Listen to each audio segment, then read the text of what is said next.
नागपूर जिल्ह्यात काटोल आणि नरखेड तालुक्यामध्ये मोठ्या प्रमाणात संत्रा आणि मोसंबीची लागवड केली जाते। 7 महिन्यापूर्वी नागपूर जिल्ह्यामध्ये मोठ्या प्रमाणात अतिवृष्टी झाली, त्याच्यामुळे मोठ्या प्रमाणात संत्रा आणि मोसंबीची फळगळ झाली। संत्रा आणि मोसंबी उत्पादक शेतकरी मोठ्या प्रमाणात अडचणीत आला आणि म्हणून या संत्रा उत्पादक शेतकऱ्यांसाठी आणि मोसंबी उत्पादक शेतकऱ्यांसाठी सरकारने मदत करावी यासाठी सलील देशमुख जे जिल्हा परिषद सदस्य आहे आणि त्यांनी संत्रा उत्पादक शेतकऱ्यांच्या बरोबर आंदोलन केलं, उपोषणाला बसले।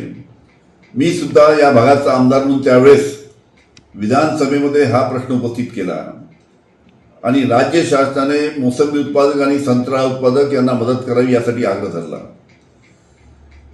विधानसभेच्या निवडणुकीच्या पहिलेच राज्य शासनाने संत्रा उत्पादक शेतकऱ्यांसाठी काटोल नरखेड तालुक्यातील 50 कोटी रुपये मंजूर केले, पण आता 4 महिने होऊन सुद्धा अजून या 50 कोटी रुपयाचं वाटप संत्रा उत्पादक आणि मोसंबी उत्पादक शेतकऱ्यांना झालं नाही।